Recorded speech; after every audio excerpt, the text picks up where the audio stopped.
পৃথিবীতে মানুষ সুরাত যেটা ছিল আল্লাহ রাসূলের, এটা কেউ আর ধরতে পারবে না। কথা ভালোভাবে বুঝবেন। তাহলে আল্লাহ রাসূলের কয়টা দিক? দুইটা দিক। একটা হলো সিরাত আর একটা হলো সূরত। সূরত হলো আল্লাহ রাসূল সাল্লাল্লাহু আলাইহি ওয়াসাল্লামের চেহারাটা কেমন ছিল, তার তিনি চুলগুলো কেমন আঁচড়াতেন, তার হাতটা কেমন ছিল, তার চোখের চাহনিটা কেমন ছিল, এটা হলো সূরত। আর সিরাতটা হলো রাসূল কারীম সাল্লাল্লাহু আলাইহি ওয়াসাল্লাম যেটা রেখে গিয়েছেন, সাহাবাদেরকে বলেছেন কিয়ামত পর্যন্ত মানুষ যা কিছু মানবে এটা হলো সিরাত। কথা বুঝতে পারছেন? তাহলে সূরতটা কেমন ছিল আগে এটা আমরা বুঝি, এরপরে আমরা সিরাতের কাছে আসি, যেটা আমাদের সময় একেবারে সংক্ষেপ। আমি জানি না কতটুকু আপনাদেরকে বুঝাইতে পারবো আল্লাহ রাসূলের সিরাত থেকে।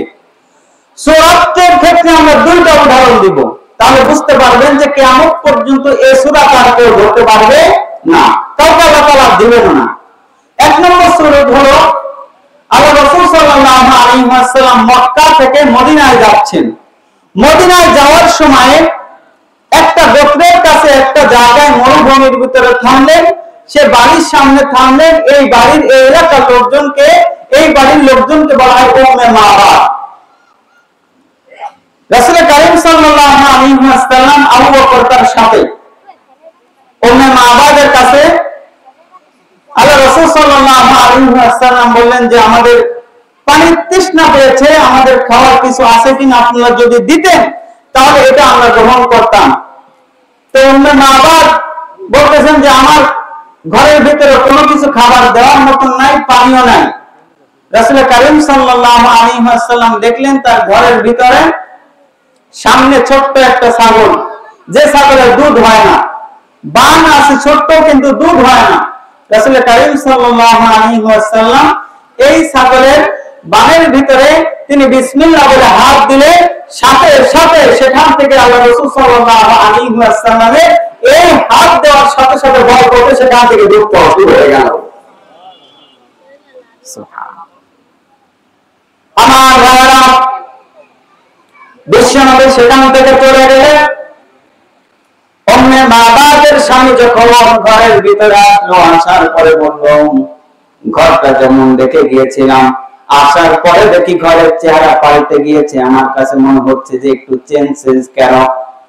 উম্মে মাবাদ বলেন এমন একটা ব্যক্তি আমার বাড়ির সামনে আজকে এসেছিল, ইতিপূর্বে আমি তাকে দেখি নাই, তবে তার চোখের দিকে আমি তাকিয়ে দিয়েছি, তার চোখের দিকে তাকিয়ে দেখেছি, তার মাথার দিকে তাকিয়ে দিয়েছি, তার মাথা থেকে পা পর্যন্ত আমি তাকিয়ে তাকিয়ে দেখেছি। আমার কাছে মনে হচ্ছে পৃথিবীর সব থেকে সুদর্শন একজন মানুষকে আমি দেখেছি।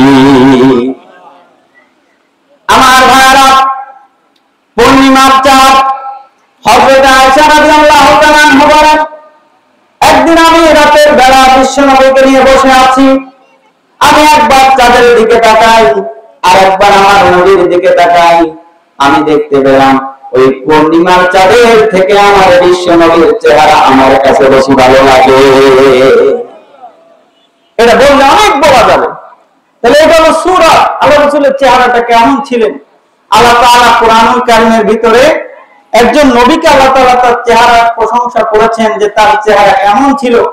ইউসুফ আলাইহিস সালাতু ওয়াস সালামের ঘটনা আপনারা জানেন। ইউসুফ আলাইহিস সালাতু ওয়াস সালামকে যখন ঘরে আনা হলো, সমস্ত মহিলাদের কাছে আপেল দিয়ে বলা হলো তোমাদের আপেল কাটতে হবে, ইউসুফকে ঘরে আনতে হবে।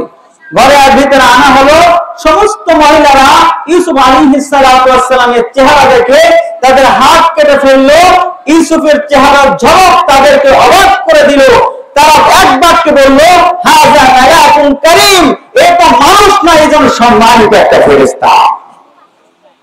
আমার ভাইরা, হযরত আয়েশা রাদিয়াল্লাহু তাআলা আনহা বলেন আমার মনে হয়েছে ইউসুফ আলাইহিস সালাতু ওয়াস সালামের চেহারা আল্লাহ তাআলা রব্বুল আলামিন আমার নবীর ভিতরে তার থেকে বেশি চেহারা দিয়ে দিয়েছে। তাই এটা হলো আল্লাহ রাসূলের সূরত। এই সূরতটা কেউ আর ধরতে পারবে না। এবার আসেন সিরাত, মানে পথ। আল্লাহ রাসূল যেভাবে বাতলে দিয়েছেন, তিনি মানুষের সাথে কিভাবে আচরণ করতেন, তিনি কিভাবে রাষ্ট্র চালাইতেন, তিনি কিভাবে মুআমালাত করতেন, তিনি কিভাবে মুআশারাত করতেন, তিনি বাচ্চাদের সাথে কিভাবে আচরণ করতেন, তিনি গভর্নরদের সাথে কিভাবে আচরণ করতেন, তিনি তো সমাজ থেকে কিভাবে অন্যায় অবিচার দূর করেছেন, এটা হলো সিরাত। আসুন এবার সিরাতের পথে আল্লাহ তাআলা রব্বুল আলামিন কোরআনুল কারীমের ভিতরে সূরাতুল আহজাবের ভিতরে 21 নম্বর আয়াতে আল্লাহ তাআলা বলেন, লাকাদ কানা লাকুম ফি রাসূলিল্লাহি উসওয়াতুন হাসানাহ, আমি আমার নবীর জীবনের ভিতরে তোমাদের জন্য রেখেছি উত্তম আদর্শ। সুবহানাল্লাহ বলেন, আরো জোরে বলেন সুবহানাল্লাহ। পৃথিবীতে আল্লাহ তাআলা রব্বুল আলামিন সমস্ত নবীদের ক্ষেত্রে আল্লাহ তাআলা রব্বুল আলামিন তাদের নাম ধরে ডেকেছেন, কিন্তু আমার নবীকে যখন আল্লাহ তাআলা ডাক দিয়েছেন তখন ইয়া আইয়ুহাল মুজাম্মিল, ইয়া আইয়ুহাল মুদাসসির, ইয়াসিন এই কথা বলে ডাক দিয়েছেন। আমার নবীর সম্মান কে বাড়িয়ে দিয়েছেন? আল্লাহ তাআলা আমার নবীর সম্মান বাড়িয়ে দিয়েছেন। তিনি নাম ধরে ডাকেন নাই। আল্লাহ তাআলা রব্বুল আলামিন বলছেন যে আমার নবীর ভিতরে আমি তোমাদের জন্য সবথেকে উত্তম আদর্শ আমি আল্লাহ তাআলা রেখে দিয়েছি। সুবহানাল্লাহ। আল্লাহ তাআলা অন্য আয়াতে বলেন সূরাতুল আনবিয়ার ভিতরে, ওয়া মা আরসালনাকা ইল্লা রাহমাতাল লিল আলামিন। নবী শোনো, পৃথিবীর মানুষদেরকে তুমি জানিয়ে দাও, ওয়া মা আরসালনাকা ইল্লা রাহমাতাল লিল আলামিন, সমস্ত পৃথিবীবাসীর জন্য আমি তোমাকে রাহমাতাল লিল আলামিন, সমস্ত পৃথিবীবাসীর জন্য তোমাকে রহমত স্বরূপ প্রেরণ করেছি। সুবহানাল্লাহ। কি রহমত আল্লাহ তাআলা আমাদের জন্য দিলেন। তিনি একবার একটা দল নিয়ে তিনি রাসূল কারীম সাল্লাল্লাহু আলাইহি ওয়াসাল্লাম রাতের ভিতরে একটা সৈন্যবাহিনী নিয়ে প্রায় 40 জনের একটা কাফেলা নিয়ে মরুভূমিতে হাঁটছেন। রাত গভীর হয়েছে, তার কাফেলার সাথীগুলো সকলেই ঘুম আসতেছে। আল্লাহ রাসূল সাল্লাল্লাহু আলাইহি ওয়াসাল্লাম বুঝতে পারলেন, তিনি ঘুমের অনুমতি দিয়ে দিলেন সাহাবাদেরকে, সৈন্যদেরকে। সকলেই ঘুমিয়ে গেল।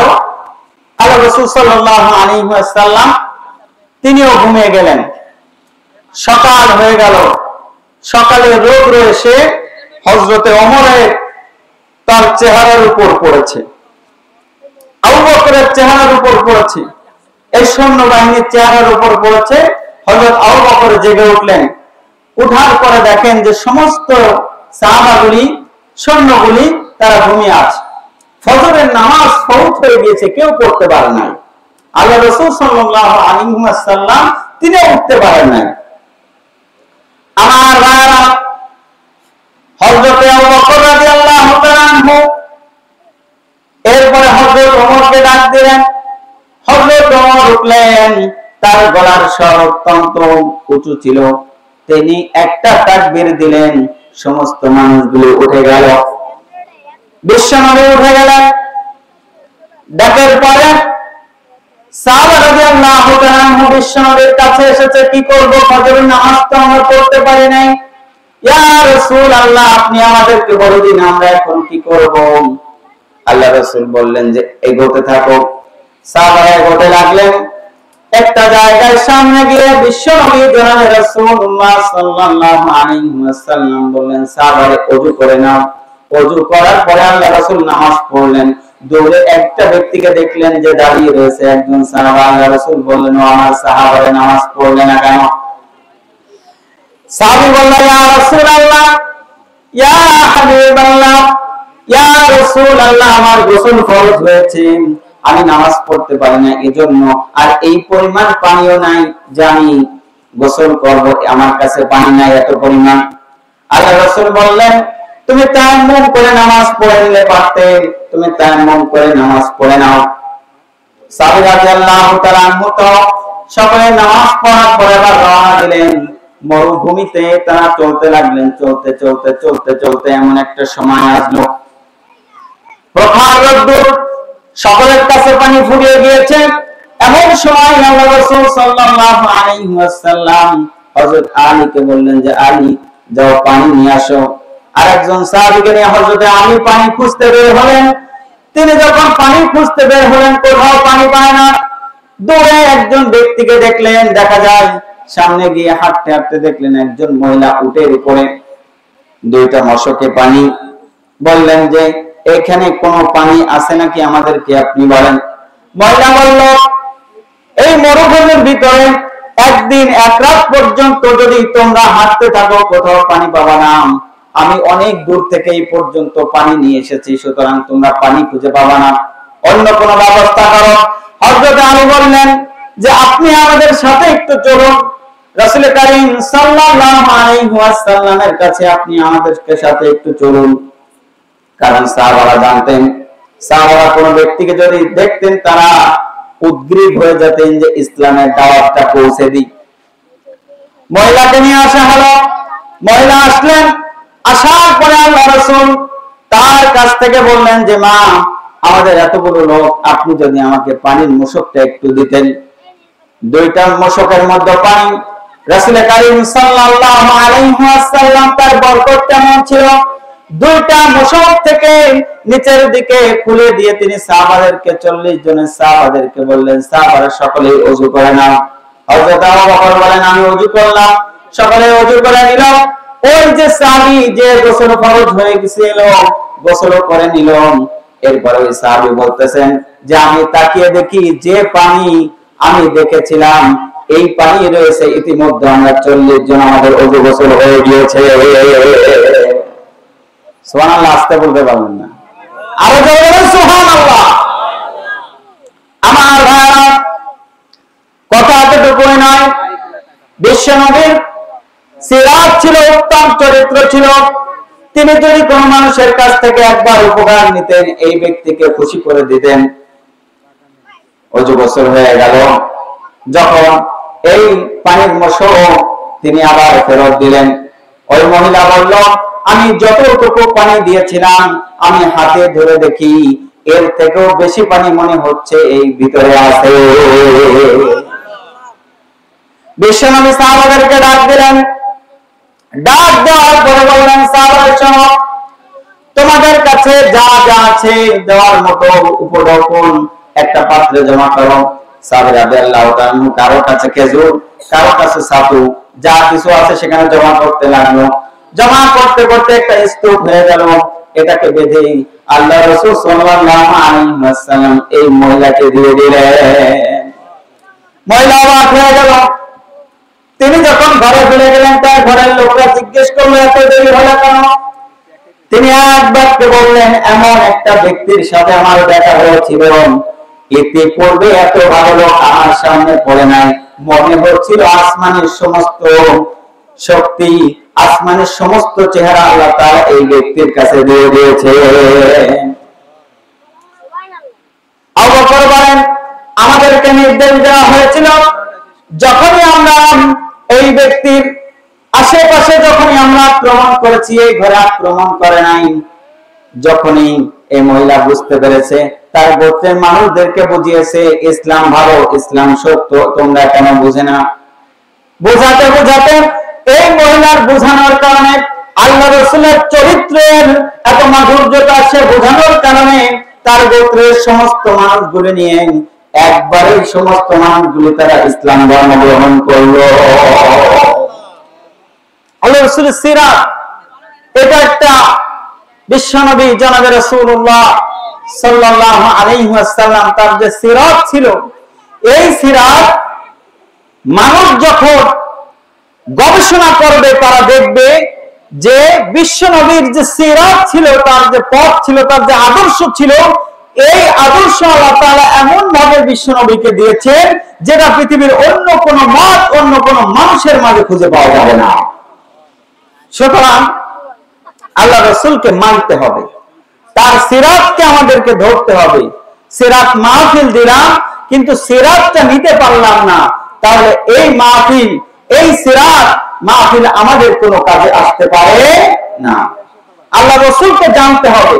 এখানে আমরা, আপনারা যারা বসে আছেন, আপনার বাড়ি আল্লাহ রাসূল সাল্লাল্লাহু আলাইহি ওয়াসাল্লামের একটা জীবনী আছে। কতজন মানুষ আমি যদি এখন হাত তুলতে বলি, হাত কি কম উঠবে না বেশি উঠবে? কম উঠবে না?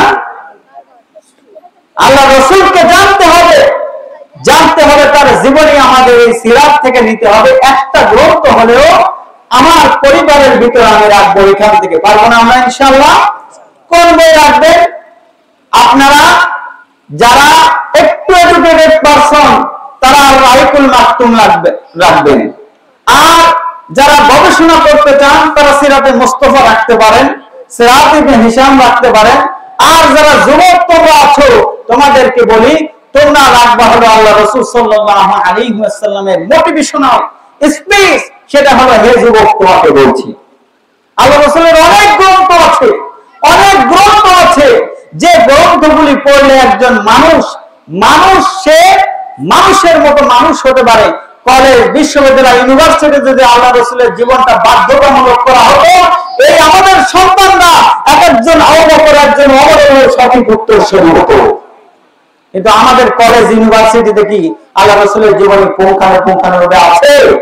বিগত আমলে তো এমন অবস্থা হয়েছিল যে স্বৈরাচারের আমলে সমস্ত জীবনীগুলো আমরা যে সময় ক্লাস 3 তে পড়েছি আল্লাহ রাসূলের জীবনী, এই সমস্ত জীবনীগুলি এক এক করে উঠিয়ে দিয়ে মুসলমানদের ইতিহাস ঐতিহ্যকে উঠিয়ে দিয়ে মুসলমানদেরকে সন্ত্রাসী বানানোর জন্য, তাদেরকে নাস্তিক বানানোর জন্য যত উপকরণ সব উপকরণ স্কুলের মধ্যে ঢোকানো হয়েছে।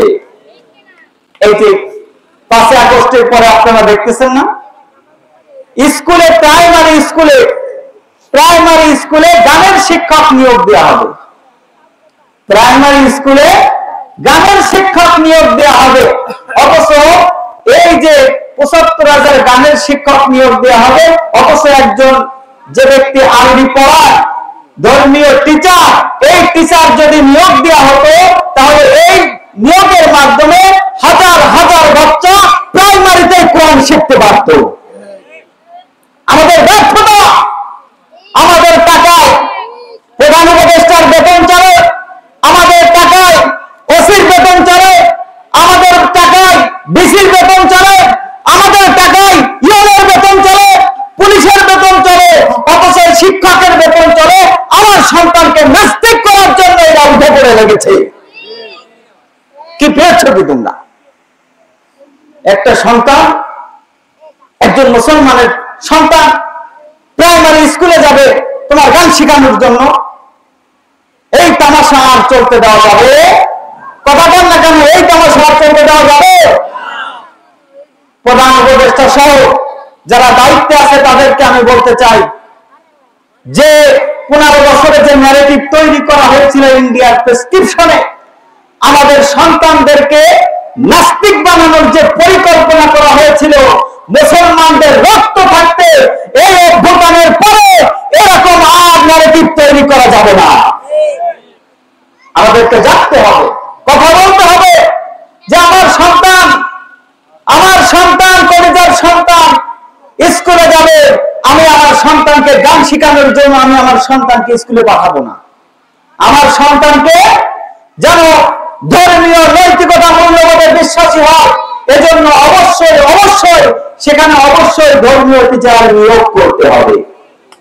যদি আমরা এটা পারি তাহলে আশা করা যায় আমাদের সন্তানগুলি আল্লাহ তাআলা রব্বুল আলামিন যাদেরকে আল্লাহ তাআলা মেধা দিয়েছে, এই মেধা কাজে লাগিয়ে সিরাতের উদ্ভাসিত কণ্ঠে তারাও একদিন ভালো ভালো মানুষ হয়ে সমাজের মধ্যে অবদান রাখতে পারবে।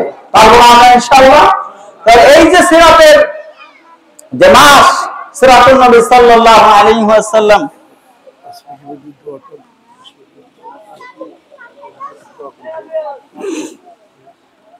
তাহলে এই যে সিরাতের মাসে আমরা আমাদের নিজেদেরকে গড়ব, সাথে সাথে আমার আত্মীয় স্বজন, পাড়া প্রতিবেশী সকলেরকে, আমার সাথে যার সাথে দেখা হবে তাদেরকে বলবো যে ভাই, আল্লাহ রাসূলের জীবনী ছাড়া আমাদের আর কোনো বাঁচার উপায়, আল্লাহ রাসূলের জীবনী ছাড়া আমার আর কোনো বাঁচার উপায়। তার আদর্শ উত্তম আদর্শ, তিনি যেমন সংসার চালিয়েছেন ঠিক তেমনি ভাবে ব্যক্তি থেকে, সমাজ থেকে, রাষ্ট্র থেকে সবকিছু তিনি চালিয়ে দেখিয়ে দিয়েছে যে রাষ্ট্র কিভাবে চালাইতে হয়। আমাদের সময় কম না হলে আল্লাহ রাসূল সাল্লাল্লাহু আলাইহি ওয়াসাল্লামের রাষ্ট্র ব্যবস্থা কেমন ছিল এটার একটা ঝলক আমি আপনাদেরকে দেখাইতাম। বিশ্বনবী জনাব রাসূলুল্লাহ সাল্লাল্লাহু আলাইহি ওয়াসাল্লাম রাষ্ট্র চালাইছেন না? কত বছর চালাইছেন? 10 বছর চালাইছেন। এরপর হযরত আবু বকর চালাইছেন না, 2 বছর 3 মাস চালাইছেন। হযরত ওমর চালাইছেন না, 10 বছর চালাইছেন। ওসমান চালাইছেন না, হযরত আলী রাদিয়াল্লাহু তাআলা চালাইছেন না। ইসলামের সোনালী যুগ যখন আমাদের ছিল, তখন একজন মানুষ তারা নিজেদের খাবারগুলি তারা রাষ্ট্রের কাছ থেকে সবকিছু পেয়েছে। সেখানে চুরি ছিল না, ডাকাতি ছিল না, রাহাজানি ছিল না, টেন্ডারবাজি ছিল না, চাঁদাবাজি ছিল না। মুসলিম রাষ্ট্রের একজন রক্ষক তারা মনে করতো, যদি ওই ফোরাত নদীর তীরে একটা কুকুর না খেয়ে মারা যায়, এর জন্য আমাকে কাল কিয়ামতের ময়দানে আসামির কাজ বেড়ায় দেওয়াতে হবে। তাহলে আমাদেরকে সিরাতকে ধরতে হবে। তাহলে সিরাতকে আপনি কিভাবে ধরবেন? হযরত আয়েশা রাদিয়াল্লাহু তাআলা আনহার কাছে জিজ্ঞেস করা হয়েছিল, আল্লাহ রাসূলের সিরাত কেমন ছিল, তার আদর্শ কেমন ছিল? তিনি বলেছিলেন, ডু ইউ হ্যাপেন দ্য কোরআন? কেন আপনি কোন কোরআন? তুমি কি কোরআন পড়ো না? কোরআন ছিল আল্লাহ রাসূলের সবথেকে উৎকৃষ্ট উদাহরণ, তার জীবনীতেই ছিল কোরআন। সুবহানাল্লাহ। তাহলে আমাদেরকে কোরআন পড়তে হবে, তাহলে আল্লাহ রাসূলের জীবনী আমরা জানতে পারবো। আমাদেরকে সিরাত পড়তে হবে, হাদিস পড়তে হবে, আল্লাহ রাসূলের জীবনীকে জানতে হবে। যদি আমরা জানতে পারি, মানতে পারি, আশা করা যায় কাল ওই কঠিন কিয়ামতের ময়দানে বিশ্ব নবী জনাব রাসূলুল্লাহ সাল্লাল্লাহু আলাইহি ওয়াসাল্লাম আমাদেরকে তার হাউজে কাউসারের পানি পান করিয়ে তিনি আমাদের সাথে নিয়ে জান্নাতে প্রবেশ করবেন। সুবহানাল্লাহ।